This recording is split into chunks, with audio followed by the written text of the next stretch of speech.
Let us start with an example.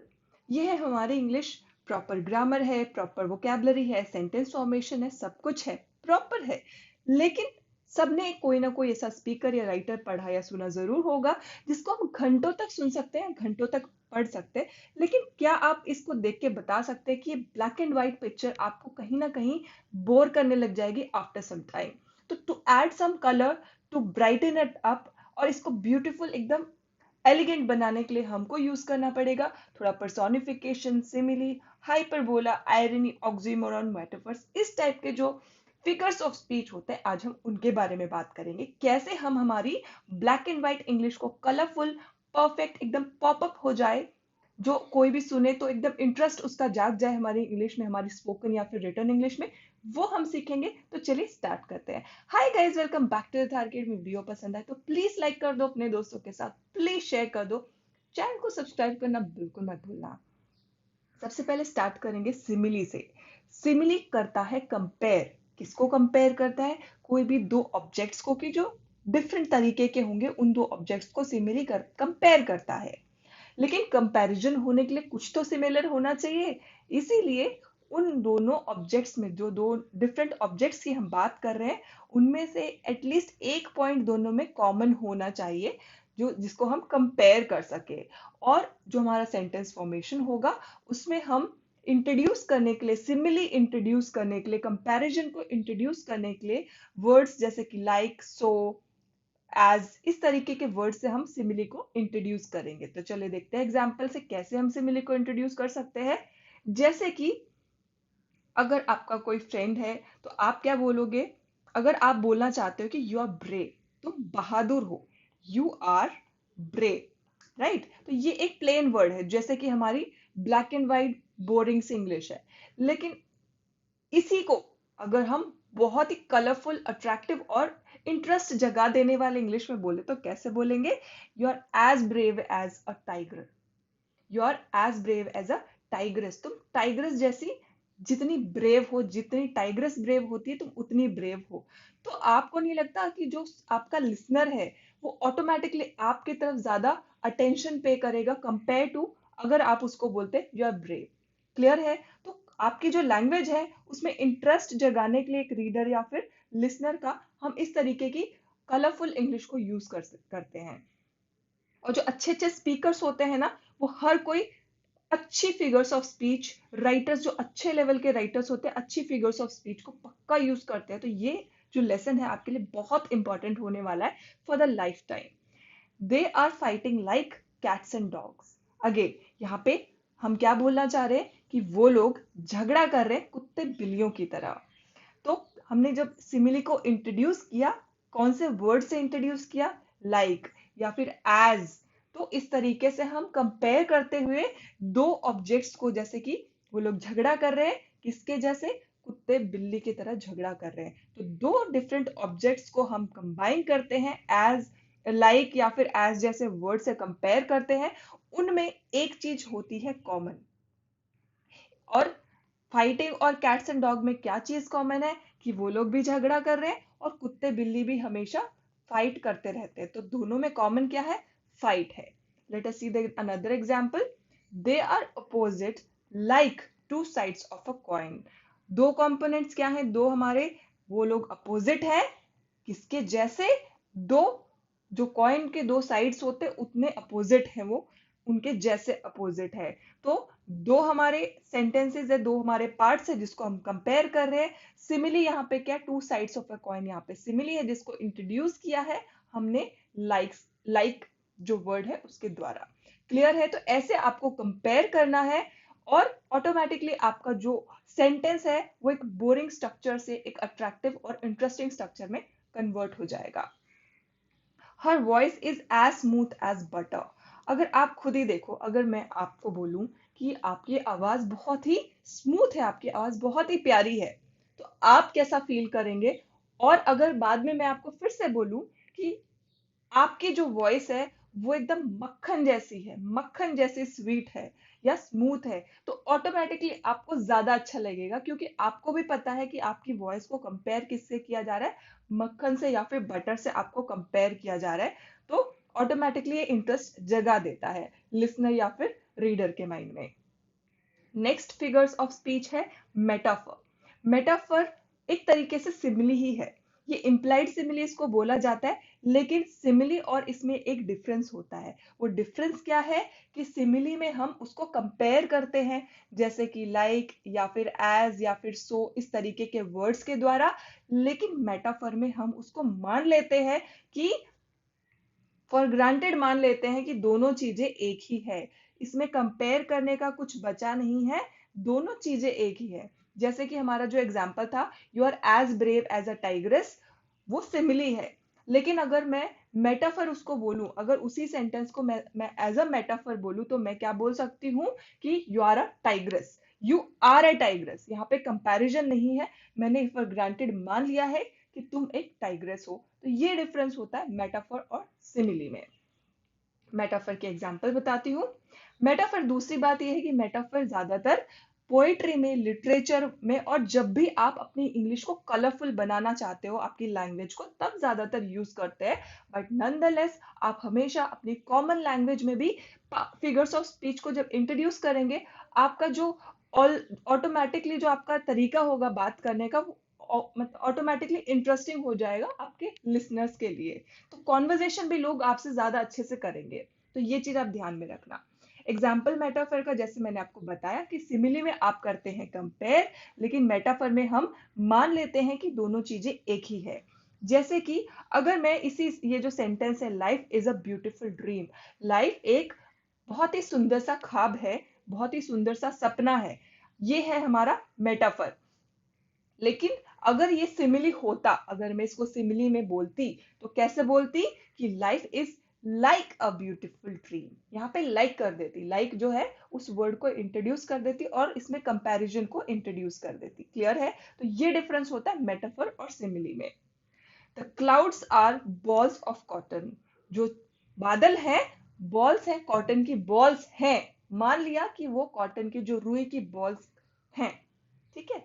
Her lovely voice was music to his ears, उसकी जो प्यारी सी आवाज थी उसके कानों के लिए वो एक म्यूजिक थी, एक अच्छा सा म्यूजिक था।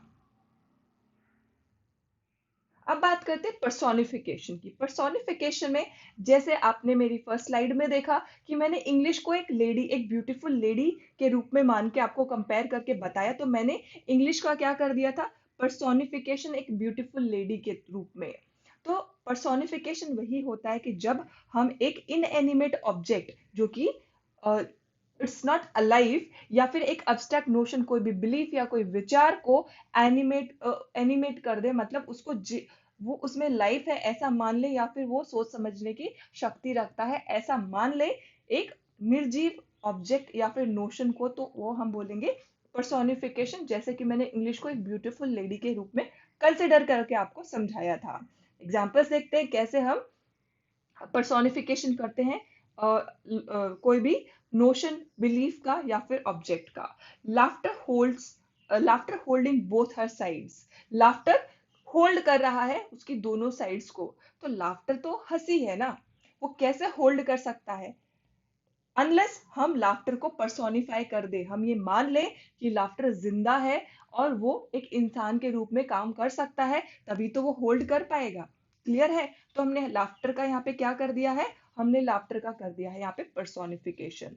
Similarly, the moon winked at me through the cloud, जो चांद है उसने क्लाउड्स के थ्रू भी, जो ऊपर क्लाउड्स है उसके थ्रू विंक किया। विंक करना मतलब आंख मारना, एक आंख मारना। ठीक है। तो मून कैसे विंक करेगा, मून मून कैसे आंख मारेगा, अनलेस हम उसको एक पर्सन के रूप में मान रहे हैं। इसका हमने पर्सोनिफिकेशन कर दिया है कि मून, चांद, जो चांद है वो क्लाउड्स के थ्रू ऊपर से मुझे आंख मारा। तो जैसे हमारी चंदा मामा की स्टोरियां होती हैं, ठीक है, तो चंदा मामा जो है, हमने अपनी स्टोरियों में भी बच्चों के लिए उसको क्या किया हुआ है, उसका पर्सोनिफिकेशन किया गया, चंदा मामा है। ठीक है। तो नेक्स्ट है, she did not realize that opportunity was knocking at her door. opportunity क्या है, क्या वो इंसान है, आके नॉक कर सकती है क्या, कर सकती है अगर हम उसका पर्सोनिफिकेशन कर दें। अगर हम ये मान लें कि अपॉर्चुनिटी आ सकती है और नॉक कर सकती है आपके गेट पे, क्योंकि वो जिंदा है। अपॉर्चुनिटी का हम पर्सोनिफिकेशन कर रहे हैं, तो शी डिड नॉट रियलाइज, उसको रियलाइज नहीं हुआ कि अपॉर्चुनिटी खड़े होके उसके दरवाजे को नॉक कर रही थी, उसने ऐसा रियलाइज नहीं किया। तो यहाँ पे laughter moon wind opportunity was knocking, यहाँ पे क्या हुआ है, ये जो निर्जीव ऑब्जेक्ट्स या फिर फीलिंग्स है, यहाँ पे जैसे लाफ्टर है, इनको पर्सोनिफाई कर दिया गया है। अब अगर हम बात करें अपोस्ट्रोफे की, अपोस्ट्रोफे सुनते ही ज्यादातर लोगों के दिमाग में आ जाता है पंचुएशंस। बच्चे ये पंचुएशन नहीं है, अपोस्ट्रोफे फिगर्स ऑफ स्पीच में भी यूज किया जाता है। लेकिन यहाँ पे अपोस्ट्रोफे का मतलब होता है कि हम किसी चीज को या फिर किसी पर्सन को एड्रेस कर रहे हैं, और वो पर्सन या तो वहां प्रेजेंट नहीं है, या तो वो रिस्पॉन्ड कर नहीं सकता रियलिटी में, या तो वो प्रेजेंट नहीं है, वो कहीं चला गया है, आप उसके पीछे से उसके बारे में तारीफ या उससे बात कर रहे हो, नॉट तारीफ, आप बात कर रहे हो उससे, we are addressing him. Addressing का मतलब बात करना, हम उससे बात कर रहे हैं, उस पर्सन से जो वहां पे नहीं है, उस चीज से जो रिस्पॉन्ड नहीं कर सकती है रियलिटी में। तो वो जो चीज है जिसको हम एड्रेस कर रहे हैं, वो पर्सन है जिसको हम एड्रेस कर रहे हैं, जिससे हम बात कर रहे हैं, वो या तो एब्सेंट हो सकता है, वो वहां पे प्रेजेंट ना हो, या तो वो एक मृत व्यक्ति हो सकता है, या फिर वो एक इमेजिनरी पर्सन हो सकता है। और अगर हम थिंग की बात करें, समथिंग, तो वो थिंग जो है वो एक इनएनिमेट ऑब्जेक्ट हो सकता है, निर्जीव वस्तु हो सकती है, एक आइडिया हो सकता है, या फिर एक बीइंग हो सकता है। तो इस तरीके से हम एब्स्ट्रैक्ट अपोस्ट्रोफे को यूज करते हैं। चलिए एग्जाम्पल, कुछ इंपॉर्टेंट पॉइंट्स मैं आपको बता देती हूँ बिफोर गिविंग एग्जाम्पल। हम अपोस्ट्रोफे को इंट्रोड्यूस कैसे करते हैं, कोई भी सेंटेंस में हम अपोस्ट्रोफे को ओ से इंट्रोड्यूस कर सकते हैं। This is one of the way, this is not the only way, this is one of the way. Always, हमेशा जो एड्रेस होता है, जो बातचीत होती है, उसको, वो ऑब्जेक्ट जो होता है सेकंड पर्सन में होता है, मतलब हम हमेशा यू जो है, जो सेकंड ऑब्जेक्ट सेकंड पर्सन में उस ऑब्जेक्ट से बात करते हैं।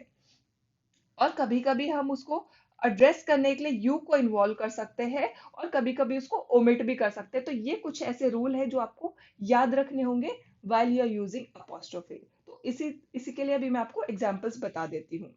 ओ English, why you have to look so tough?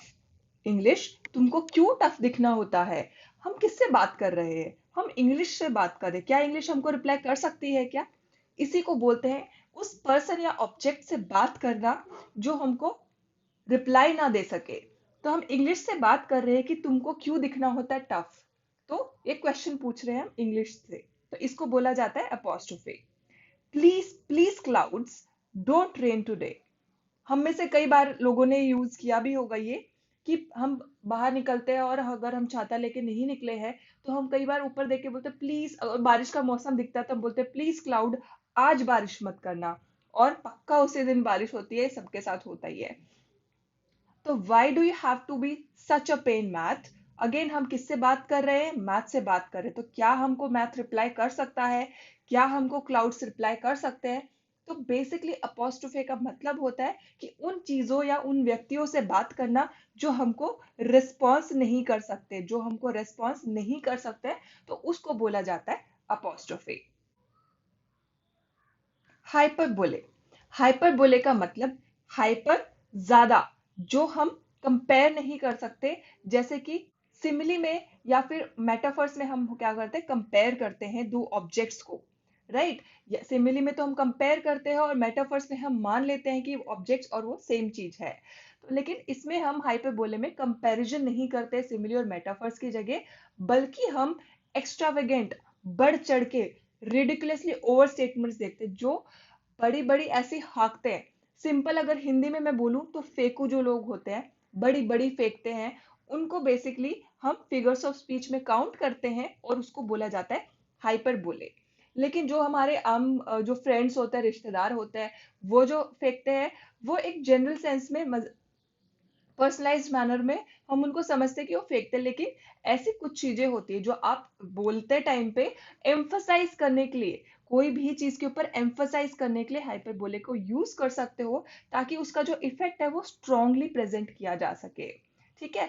और सिंपल सी चीज है, क्योंकि हम एक्स्ट्रावेगेंट या फिर ओवर स्टेटमेंट कर रहे हैं, जो सच्चाई है उसे कहीं ज्यादा बढ़ चढ़ के बोल रहे हैं, तो लिटरल सेंस में उसको नहीं लिया जा सकता। मतलब जो बोल रहे हैं उसको एग्जैक्टली बोले जाने जैसा ही सेम हम सब मान नहीं सकते, उसका हमको थोड़ा सा कॉमन सेंस लगा के रियलिटी को समझना पड़ता है। फॉर एग्जाम्पल, अगर कोई बोले कि अगर if river gets dry I can fill it with my tears, possible है क्या?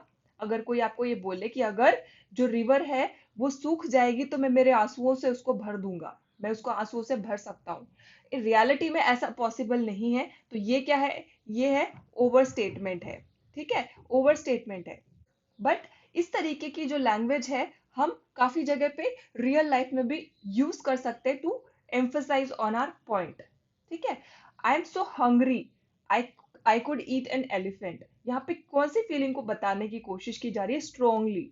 तो मैं इतनी भूखी हूं कि मैं एक हाथी भी खा जाऊं। तो यहाँ पे लिटरल सेंस में कोई हाथी खाने के लिए तो नहीं बैठेगा, लेकिन हाइपरबोले का इस्तेमाल किस लिए किया जा रहा है? बताने के लिए कि हम कितने भूखे हैं। राइट, तो इसीलिए क्योंकि हम अपनी जो हमारे जो फीलिंग्स है उसको एकदम टॉप ओवर स्टेटमेंट करके हम एक्सप्रेस कर सकते हैं, तो इसीलिए हाइपरबोले को सिमिली या फिर मेटाफर से कंपेयर किया जाता है। मेटाफर से इसलिए कंपेयर किया जाता है क्योंकि यहाँ पे भी हम हमारे हंगर को बताने के लिए एक और चीज को इंट्रोड्यूस कर रहे हैं, जैसे कि मैं हाथी भी खा जाऊं, या फिर मैं रिवर जो ड्राई हो जाए तो आंसुओं से भर दूं। तो एक दूसरी चीज से इंट्रोड्यूस करा जाता है बताने के लिए कि देखो इतना ज्यादा मुझे भूख लगा है।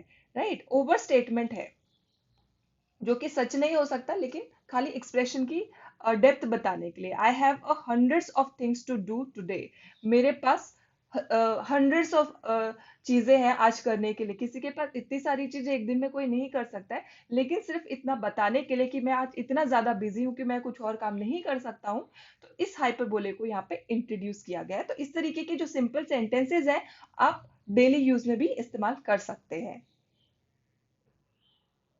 यूफेमिज्म, यूफेमिज्म होता है पोलाइट एक्सप्रेशन। पोलाइट एक्सप्रेशन कब दिया जाता है? जब हम किसी भी वर्ड या फिर फ्रेज को नहीं बोलना चाहिए, ऐसे वर्ड या फ्रेज को जो कि अगर हम जनरली यूज करेंगे तो वो थोड़े से हार्श या फिर अच्छे नहीं माने जाते सुनने के लिए, या फिर जिसको आप बोल रहे हो, तो उसके जगह पे हम इन पोलाइट एक्सप्रेशन का इस्तेमाल करते हैं, जिनको बोलते हैं हम यूफेमिज्म। उन हार्श या फिर अनप्लेजेंट, हार्श मतलब जो किसी को दुख दे सकते हैं, किसी को हर्ट कर सकते हैं, ऐसे शब्द या फिर ऐसे फ्रेजेस को अवॉइड करके हम पोलाइट स्टेटमेंट्स का इस्तेमाल करते हैं, पोलाइट एक्सप्रेशन का इस्तेमाल करते हैं, जिसको यूफेमिज्म बोलते हैं।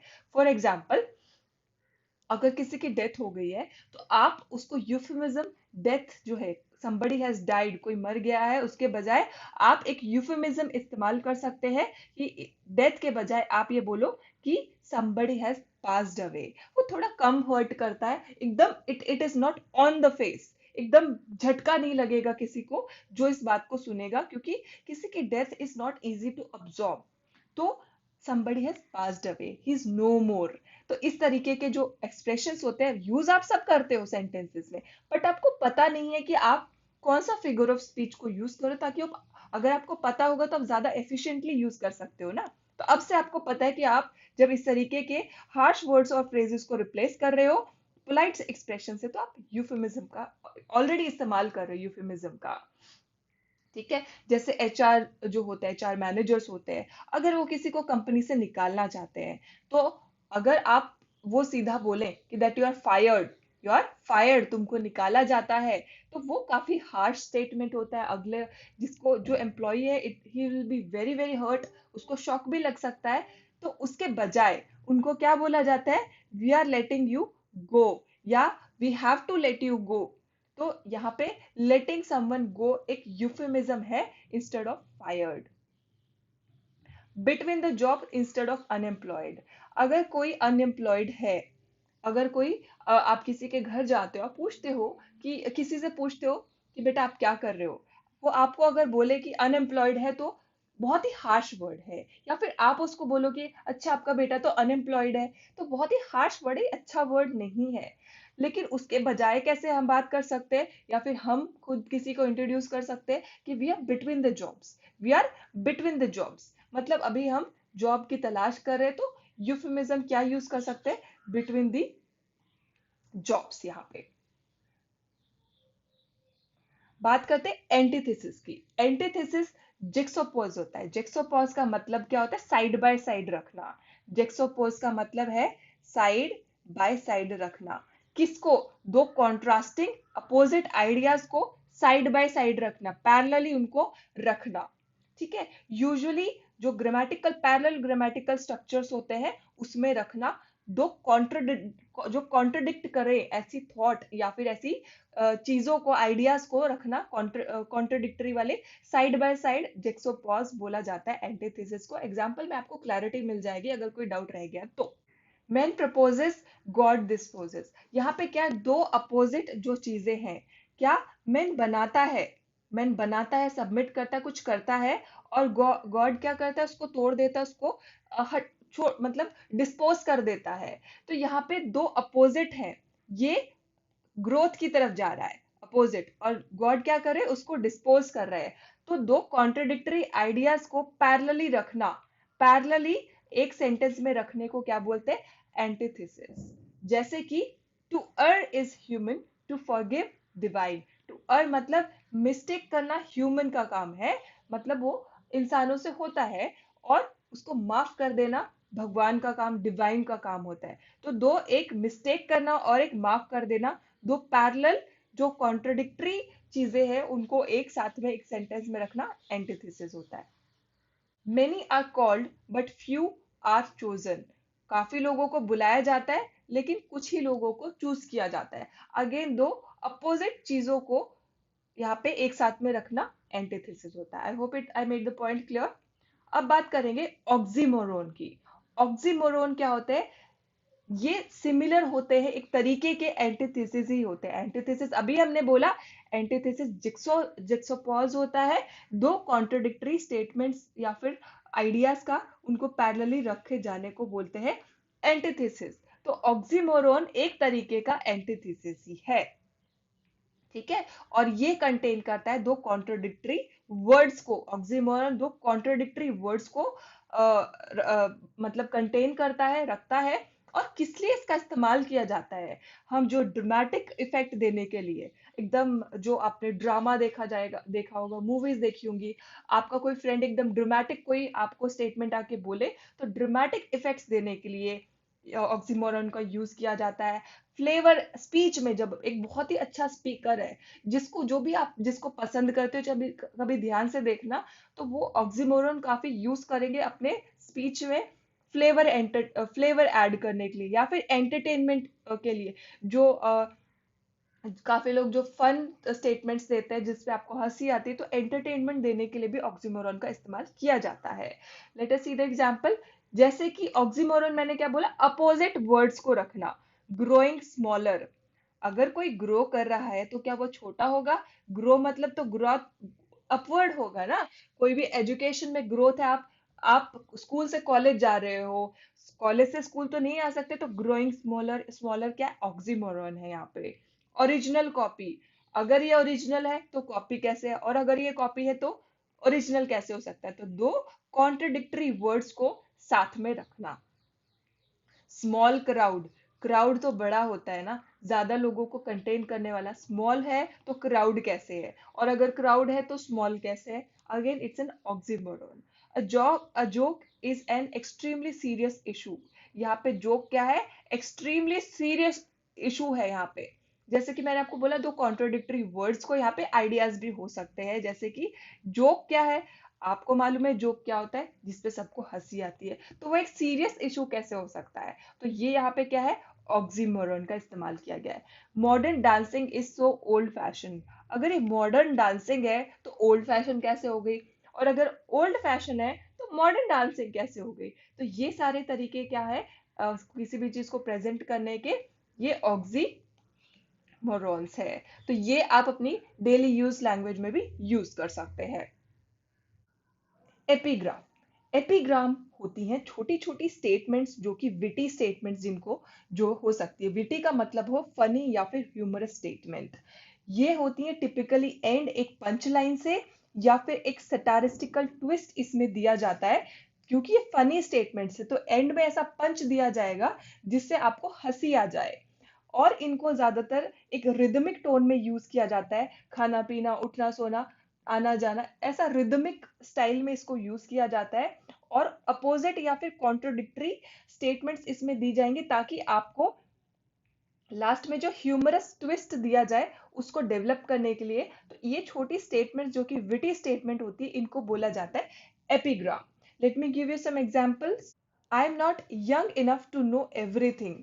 विटी स्टेटमेंट देना है, छोटी छोटी स्टेटमेंट देना है जिसमें कॉन्ट्रडिक्टरी स्टेटमेंट्स भी हो सकती है और थोड़ा सा एक ह्यूमर भी ऐड किया जा सके। तो यहाँ पे क्या है, मैं इतना I am not young enough to know everything, मैं इतना छोटा नहीं हूं कि सब पता चल जाए। तो ये सीधा स्टेटमेंट नहीं है, वो ये नहीं बोल रहे हैं कि मैं छोटा हूं तो मेरे को सब कुछ कैसे पता हो सकता है। ये होती है simple statement that I am very young, I can not know everything. ये होता है नॉर्मल स्टेटमेंट। बट जब आप एपिग्राफ यूज करोगे, एपिग्राम यूज करोगे, तो कैसे बोल सकते हो, मैं मैं I am not young enough to know everything, मैं इतना छोटा नहीं हूं कि मुझे सब पता चल जाए। I can resist everything but temptation. Temptation क्या होती है, किसी चीज का, किसी चीज को कोई चीज आपको आकर्षित करे, वो काम आपको करना ही है। जैसे आपको चॉकलेट का टेम्पटेशन होगा तो आप चॉकलेट खाओगे, आपको मूवी देखने का टेम्पटेशन होगा तो मूवी, जो आपको करना पड़े, आपको आकर्षण लगे उसकी तरफ। तो यहाँ पे एपिग्राम में क्या दिया जाए, ट्विस्ट है ना, सटारिस्टिकल है, मतलब मैं कुछ भी रेसिस्ट कर सकता हूँ, मैं किसी भी चीज को अवॉइड कर सकता हूँ, बस टेम्पटेशन को नहीं कर सकता। अगर आप हर चीज को रेसिस्ट कर सकते हो, हर चीज को अवॉइड कर सकते हो, तो टेम्पटेशन का मतलब भी यही हुआ ना कि आप हर चीज को अवॉइड करें, टेम्पटेशन को आप लेट गो करें। लेकिन अगर आप टेम्पटेशन को रेसिस्ट नहीं कर पा रहे हो, तो that means you are not resisting everything. तो ये कॉन्ट्रोडिक्टरी है, टेम्पटेशन और रेसिस्ट करना एक कॉन्ट्रोडिक्टरी स्टेटमेंट यहाँ है, जो कि एक सटारिस्टिकल ट्विस्ट भी इसमें दिया जा रहा है। Art lies in concealing art, मतलब आर्ट को छुपाने में एक आर्ट होती है, आर्ट को छुपाने में ही एक आर्ट होती है। तो सिंपल सेंटेंस आपको इसमें से कुछ भी नहीं मिलेगा। तो ये विटी स्टेटमेंट्स इनको बोला जाता है कि ऐसा सिंपल, अगर लैंग्वेज में बोलूं तो ऐसी स्टेटमेंट्स जो आप एक बार में सुनोगे तो आपको समझ में नहीं आएंगे कि अगला पर्सन क्या बोल गया आपको। ठीक है, एक तरीके से सरकाजम भी बोल सकते हैं आप इसको। तो अगला वाला पर्सन समझेगा, उसको मतलब समझने में टाइम लगेगा इन चीजों को, लेकिन जो सुनने में अ, जब वो थोड़ी देर के बाद समझेगा तो काफी इंट्रीग, काफी इंटरेस्टिंग ये स्टेटमेंट्स हो सकती है एपिग्राम। अब बात करते हैं आयरनी की। आयरनी क्या होता है, रियल मीनिंग क्या होता है आयरनी का, एग्जैक्टली अपोजिट होता है जो बोला जा रहा है। आयरनी का रियल मीनिंग जो बोला गया है या लिखा गया है उससे एग्जैक्टली अपोजिट होता है। तो वो जो लिटरली कन्वे होता है, जो आप, वो for example I am going, simple statement देती हूँ, आई एम गोइंग, तो अगर मैं बोलूं आयरनी होगा कि मैं नहीं जा रही हूँ। तो रियल में जो हम लिटरली जो हमको स्टेटमेंट में दिया जा रहा है उसका एग्जैक्टली अपोजिट मीनिंग निकल के आएगा आयरनी जब हम यूज करेंगे। एग्जाम्पल में आपको क्लैरिटी मिल जाएगी, जैसे कि great, another rainy day, how wonderful. यहाँ पे क्या है, आयरनी देखो, पर्सन क्या बोल रहा है, वाह बहुत अच्छे, एक और बारिश वाला दिन, कितना सुंदर है, लाइक हाउ वंडरफुल, कितना अच्छा है। लेकिन वो जो बोल रहा है उसका अपोजिट वो फील कर रहा है। क्या, क्योंकि बारिश हो रही है, हर रोज बारिश हो रही है, तो ये अच्छा दिन नहीं लग रहा है उसको। तो जो वो बोल रहा है, जो वर्ड्स वो यूज कर रहा है, तो इसका एग्जैक्टली अपोजिट वो फील करता है।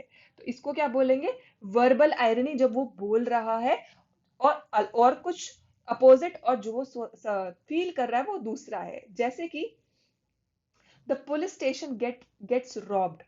पुलिस स्टेशन जो कि बाकी लोगों को प्रोटेक्शन के लिए बनाया गया है, जो पुलिस है, वहीं पे ही चोरी हो गई, वहीं पे रॉबरी हो गई। तो इसको क्या बोलेंगे, situational irony. Verbal verbal irony जो आप बोल के आयरनी बताते हैं, सिचुएशनल देख होता है कि जहां पे इट्स लाइक फायर ब्रिगेड के ऑफिस में ही आग लग गई, फायर ब्रिगेड के ऑफिस में ही आग लग गई, जैसे पुलिस स्टेशन में ही चोरी हो गई। तो ये होती है situational irony. A post on Facebook complaining how useless Facebook is, again situational। अरे अगर फेसबुक यूजलेस है तो आप फेसबुक के पेज पे ही कैसे कंप्लेन कर रहे हो। तो ये भी अगेन क्या, सिचुएशनल आयरनी। तो ये बेसिकली जो लिखा गया है, जो बताया गया है, उसका अपोजिट मीनिंग होता है आयरनी का। अब बात करते हैं पन की। पन क्या होता है? जोक जो प्ले करता है वर्ड्स के साथ में। पन वो जोक्स होते हैं जो वर्ड्स के साथ प्ले करते हैं। कैसे करते हैं मैं आपको एग्जांपल में बताऊंगी। ये वर्ड्स होते हैं, वो यूज ये मेक पन यूज करता है वर्ड्स को जिसका एक से ज्यादा मीनिंग निकलता है। पन क्या? डबल, जो एक से ज्यादा, मोर देन वन मीनिंग एक बात का निकले, एक वर्ड का निकले, उन शब्दों को इस्तेमाल करके जोक बनाता है pun. Like fun, it is for entertainment purposes हम पन का इस्तेमाल करते हैं जिसका एक से ज्यादा मीनिंग निकलता हो। हम उन शब्दों को इस्तेमाल करते हैं जो साउंड करते हैं सिमिलर, बट उनका मतलब अलग अलग होता है ताकि एक ह्यूमरस इफेक्ट दिया जा सके। ठीक है? पन एक ऐसा जोक वर्ड्स के साथ, वर्ड्स जो कंफ्यूजिंग वर्ड्स होते हैं ना, सिमिलर साउंड करते हैं लेकिन दोनों का मीनिंग अलग अलग होता है, उन वर्ड्स के साथ प्ले अराउंड करते हैं ताकि उसको एक ह्यूमरस वे में प्रेजेंट किया जा सके। Late me give you an example. जैसे कि she had a photographic memory but never developed it. उसकी क्या है? फोटोग्राफिक मेमोरी है।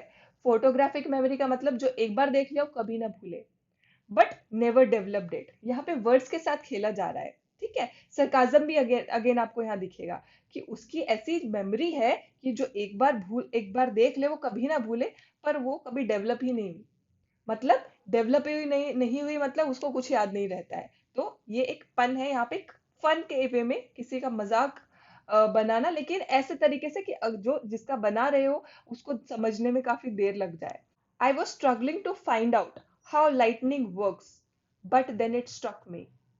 मैं स्ट्रगल कर रहा था, मैं कोशिश कर रहा था कैसे लाइटनिंग काम करती है। लाइटनिंग जब बादल गरजते हैं ना, तो जो बिजली गिरती है जिसको आप बोलते हो, तो उसको बोलते हैं लाइटनिंग। तो मैं स्ट्रगल कर रहा था, मैं कोशिश कर रहा था कि कैसे लाइटनिंग वर्क करती है, पर उसके बाद क्या हुआ? मेरे पे ही बिजली गिर गई। तो देन इट स्ट्रक मी। तो अगेन यहाँ पे क्या, शब्दों के साथ खेल के मजाक भरा जो एंटरटेनमेंट पर्पसेस के लिए स्टेटमेंट बनाई जाती है, वो ऐसे बनती है और इसको बोला जाता है पन। मेटोनमी।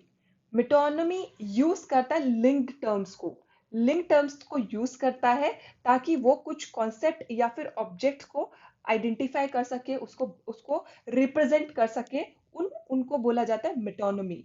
तो लिंक्ड टर्म को इस्तेमाल करके किसी कॉन्सेप्ट को एक्सप्लेन करना। जैसे कि द बेंच। द बेंच का मतलब क्या होगा? ये द बेंच मेटोनमी है जजेस को रिप्रेजेंट करने के लिए।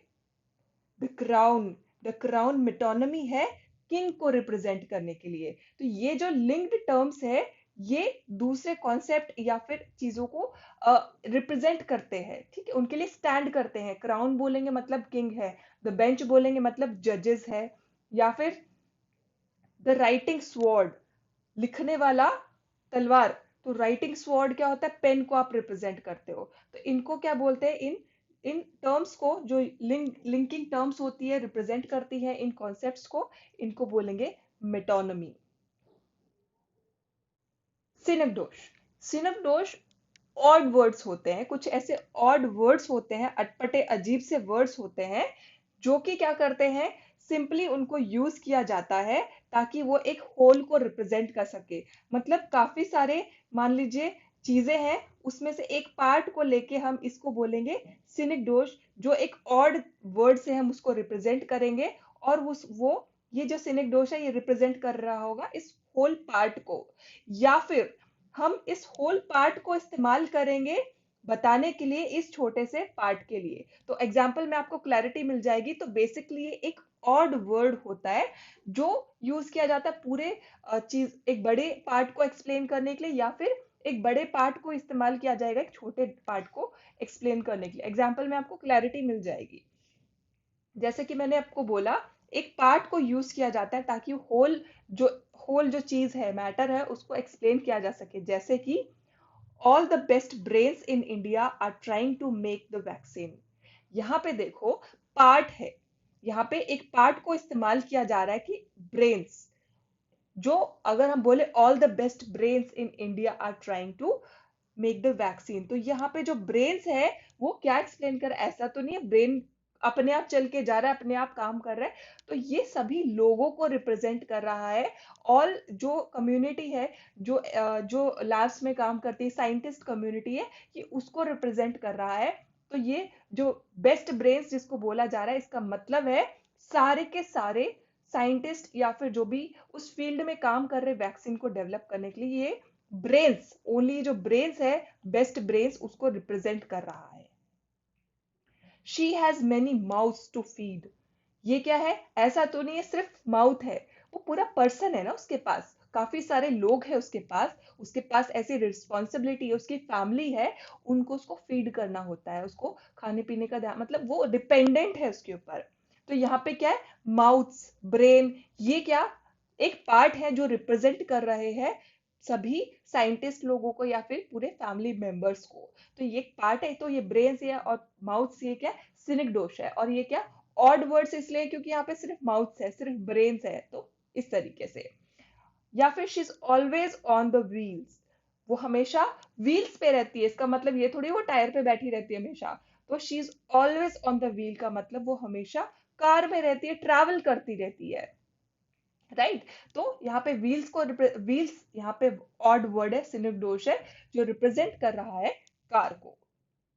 या फिर हम होल को डेजिग्नेट कर सकते हैं एक पार्ट को रिप्रेजेंट करने के लिए, जैसे India one the world cup. जैसे कि India one the world cup, India ने वर्ल्ड कप जीत लिया, तो इंडिया क्या है? इंडिया के प्लेयर्स को रिप्रेजेंट कर रहा है। यहाँ पे इंडिया को यूज किया जा रहा है रिप्रेजेंट करने के लिए, इंडिया के जो प्लेयर्स है उनको रिप्रेजेंट करने के लिए। इसका मतलब ये नहीं ना इंडिया में हर आदमी जाके वर्ल्ड कप में खेल के आया था। तो यहाँ पे इंडिया ने इंडिया ने वर्ल्ड कप जीत लिया, इसका मतलब है प्लेयर्स ने वर्ल्ड कप जीत लिया। तो पूरे इंडिया को यूज किया जा रहा है रिप्रेजेंट करने के लिए प्लेयर्स को। क्लियर है? Police came immediately to our rescue, police came immediately to our rescue. तो यहाँ पे पुलिस जो ऑफिसर्स है वो एक वैन भर के या फिर 4-5 लोग आए होंगे ना, पुलिस पूरी डिपार्टमेंट उठ के नहीं आ गई होगी हमारी हेल्प करने के लिए, रेस्क्यू करने के लिए। तो यहाँ पे पुलिस जो वर्ड है, जो सिनिकदोष है, वो रिप्रेजेंट कर रहा है कुछ पुलिस ऑफिसर्स को या फिर सिपाहियों को। क्लियर है? ट्रांसफर्ड एपिथेट, ट्रांसफर्ड एपिथेट होता है मॉडिफायर, एक मॉडिफायर जो क्वालिफाई करता है नाउन को, वो होता है ट्रांसफर्ड एपिथेट। आप बोलोगे मैडम आप सीधा सीधा एडजेक्टिव क्यों नहीं बोल देते? आप बोल रहे मोस्टली एडजेक्टिव, मोस्टली एडजेक्टिव होता है, तो मॉडिफाई कर रहा है अगर नाउन को, इसका मतलब वो एडजेक्टिव ही हुआ ना। तो यहाँ पे एक ट्रांसफर्ड एपिथेट, इतना बड़ा नाम देने की क्या जरूरत थी, और एक फिगर्स ऑफ स्पीच में इंक्लूड करने की क्या जरूरत थी? जरूरत इसीलिए है क्योंकि यहाँ साउंड आपको कर रहा है कि मॉडिफायर जो क्वालिफाई करता नाउन को, लेकिन जो मॉडिफायर है ना, जो एडजेक्टिव है ना, वो नाउन के बाजू में जरूर लिखा है, लेकिन वो एक्चुअली डिस्क्राइब कर रहा होगा किसी और पर्सन या फिर थिंग को अदर देन दिस नाउन। ये यहाँ पे ट्विस्ट है कि ये जो मॉडिफायर है, ये जो एडजेक्टिव है, वो इस नाउन के बजाय किसी और पर्सन या फिर थिंग को डिस्क्राइब कर रहा होगा, इसीलिए इसको बोला गया है ट्रांसफर्ड एपिथेट। मतलब इसका जो मॉडिफायर है, वो इसका एडजेक्टिव का जो काम है वो ट्रांसफर किया जा रहा है किसी और पर्सन या फिर थिंग पे। जैसे कि Neha has an unhappy marriage. यहाँ पे देखो नेहा की जो मैरिज है वो अनहैप्पी है। आप अगर इसको देखोगे, मैरिज यहाँ पे क्या है? नाउन है, राइट। तो यहाँ पे जो नाउन है, या तो इसके पहले जो अनहैप्पी है वो एडजेक्टिव है। क्लियर है?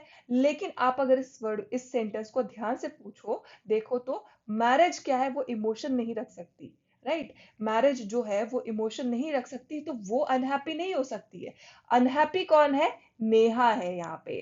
तो जिस नाउन को ये मॉडिफाई कर रहा है, ये एडजेक्टिव, ये उसके बजाय एक्चुअली में किसको मॉडिफाई कर रहा है? वो नेहा को मॉडिफाई कर रहा है। तो इसको बोला जाता है ट्रांसफर्ड एपिथेट। तो ये एडजेक्टिव का जो इफेक्ट इस पे आना था मैरिज पे, वो एक्चुअली पे जा रहा है नेहा पे, इसलिए ये डिफरेंट है। जैसे कि he he trying to hide guilty secrets. Again यहाँ पे सीक्रेट्स जो है वो नाउन है, राइट। गिल्टी एक्चुअली में ग्रामेटिकली आप देखोगे तो एडजेक्टिव जो है वो मॉडिफाई कर रहा है सीक्रेट्स को, गिल्टी सीक्रेट्स। बट अगर आप इसका मीनिंग देखें तो वो गिल्टी कौन है? सीक्रेट्स तो गिल्टी नहीं हो सकते हैं, उनमें कोई फीलिंग नहीं है। तो गिल्टी कौन है? गिल्टी है पर्सन। तो ये एडजेक्टिव क्या है? एक्चुअली में मॉडिफाई कर रहा है ही को, और ये है ट्रांसफर्ड एपिथेट। क्लियर है? The children had a joyous ride. Children जो राइड है नाउन है, एडजेक्टिव जॉयस जो है वो करना चाहिए इसको मॉडिफाई, लेकिन जॉयस कौन है? राइड तो नहीं हो सकती है, राइड नहीं हो सकती, तो जॉय में एक्चुअली कौन है? बच्चे हैं। तो चिल्ड्रन, यहाँ पे जो एडजेक्टिव का इफेक्ट है वो चिल्ड्रन पे ट्रांसफर हो गया, so it is a transferred epithet. Litotes. Litotes form of understatements होते हैं।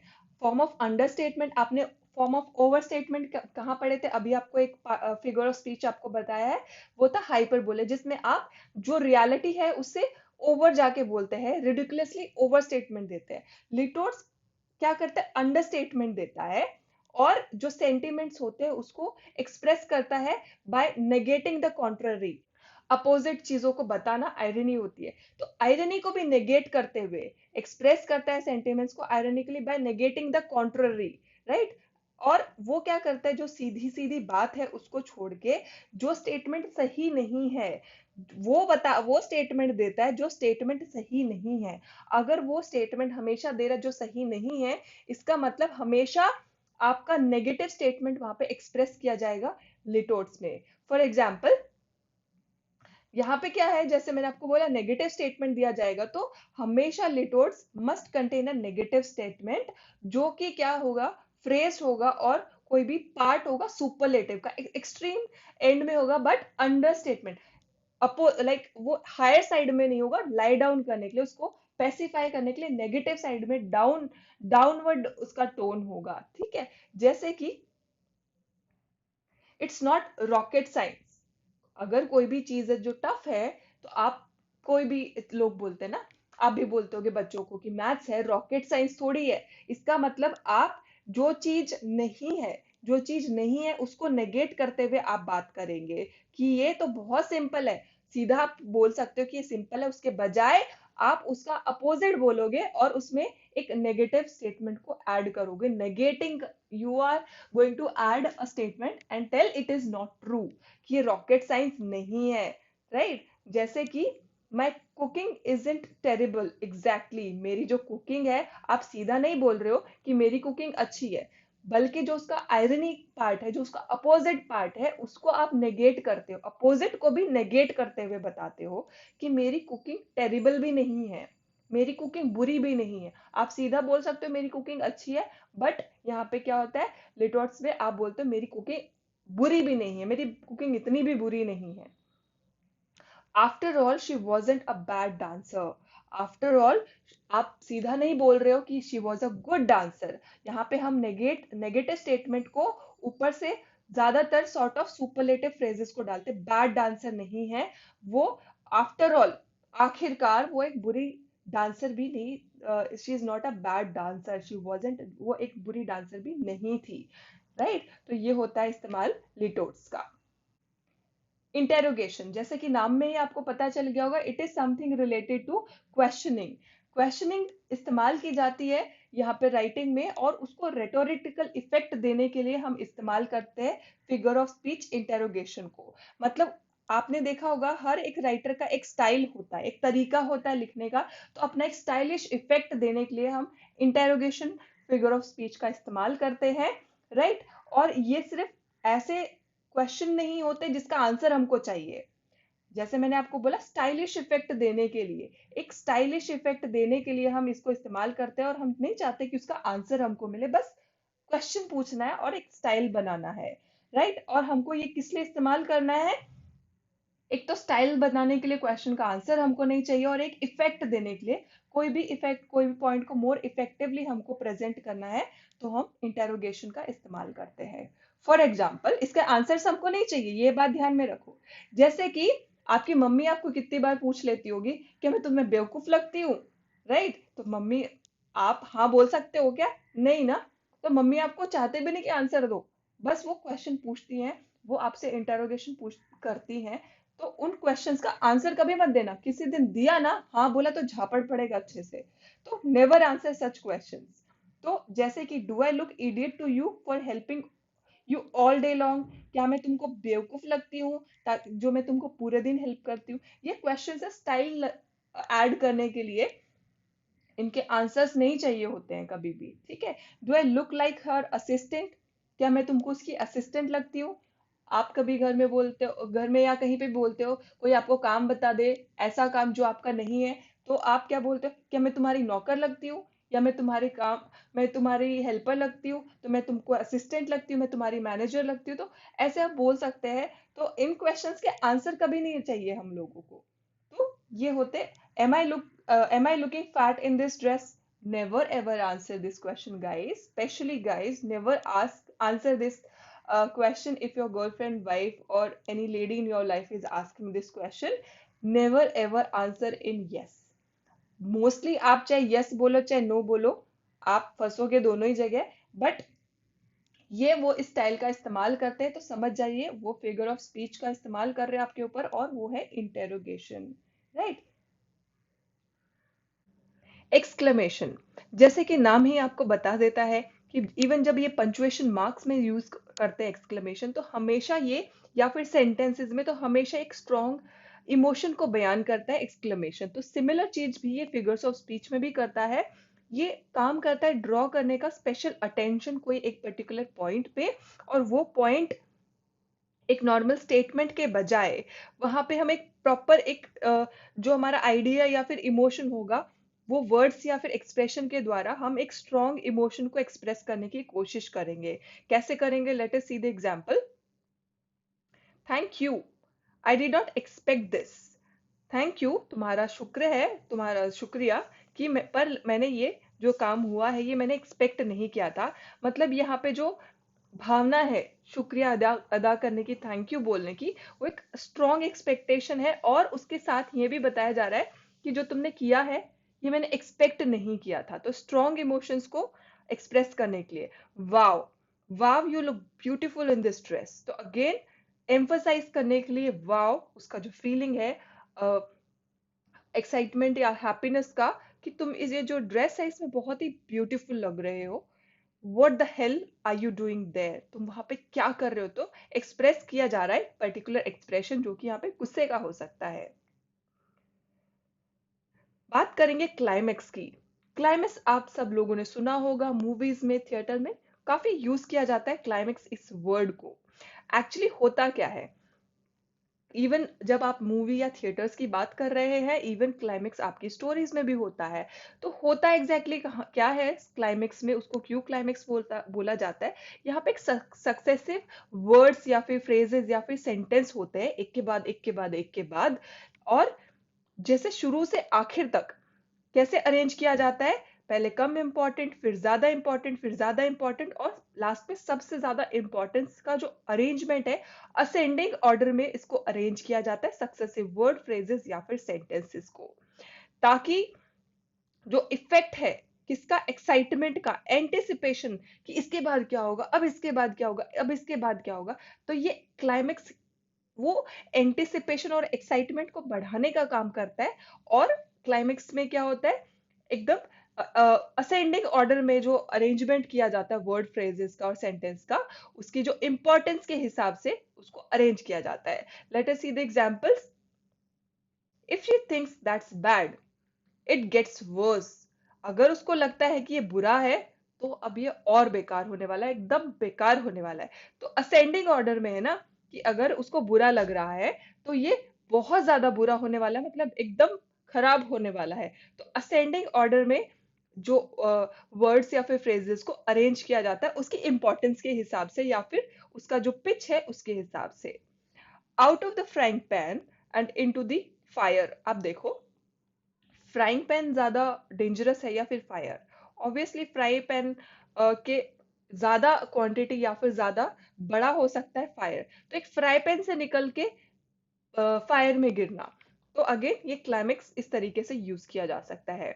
ठीक है, she sacrificed her family, her home, her and her honour for political gain.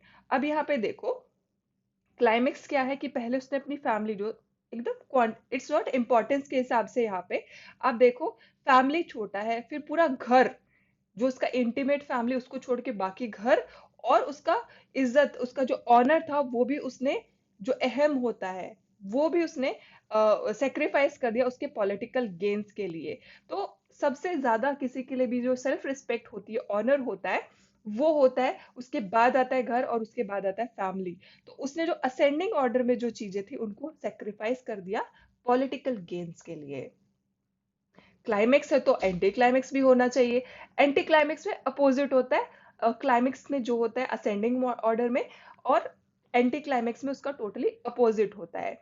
इसमें यूजफुल यूजफुल क्या, ये कहाँ पे यूजफुल होता है, ये ह्यूमरस राइटिंग में यूज किया जाता है। क्यों? क्योंकि एकदम सरप्राइज देता है। क्लाइमेक्स में आपको पता है इसके बाद एक ज्यादा इंपॉर्टेंट चीज होगी, उसके बाद एक ज्यादा इंपॉर्टेंट चीज होगी, वो असेंडिंग ऑर्डर में होता है। लेकिन एंटी क्लाइमेक्स का होता है एकदम हैफजार्ड मैनर में। वो एक ह्यूमरस राइटिंग के लिए यूज किया जाता है, ताकि आपको एक के बाद एक सरप्राइज मिले। उतार चढ़ाव वाले जो सीन्स होते हैं या बातें होती है उसको एंटी क्लाइमेक्स बोलते हैं। कंसिडर किया जाता है कि अगर इसको ढंग से अरेंज नहीं किया गया है प्रॉपरली, इसका जरूरी है, क्योंकि ये एंटी क्लाइमेक्स है, इसका कोई ऑर्डर ऑलरेडी प्रीफिक्स्ड नहीं है। ठीक है, तो अगर इसको ढंग से अरेंज नहीं किया गया तो ये गलत दिखता है। राइट? जब तक इसको प्रॉपरली इस तरीके से अरेंज ना किया जाए कि रिडिकुलस इफेक्ट दे, रिडिकुलस मतलब हंसी आए, मॉकरी प्रोड्यूस ना करे, तो उसका, अगर आप उसको ध्यान से ना पढ़ो तो वो ऐसा लगेगा कि जैसे तो गलत लिखा हुआ है। तो एग्जाम्पल में आपको और क्लैरिटी मिल जाएगी।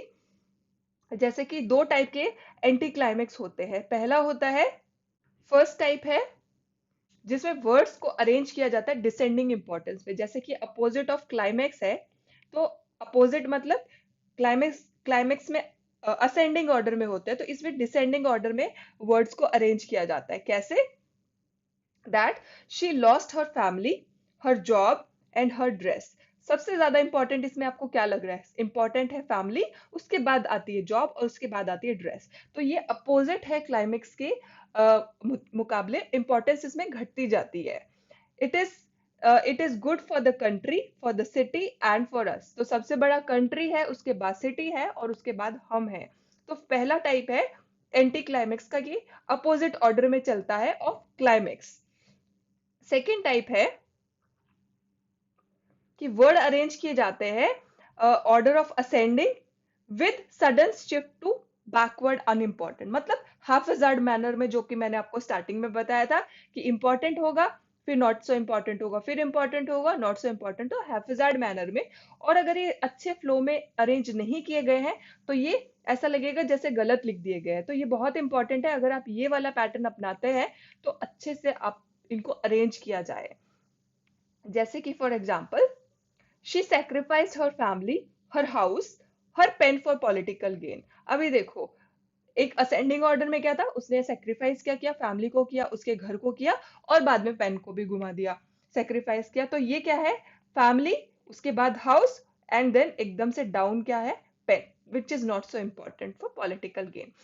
तो ये थे हमारे 19 figures of speech. I hope आपको पसंद आई होगी वीडियो। वीडियो पसंद आई हो तो प्लीज लाइक कर दो, अपने दोस्तों के साथ शेयर कर दो, चैनल को सब्सक्राइब करना बिल्कुल मत भूलना। I will be back with another video. Till then take care of yourself and bye bye.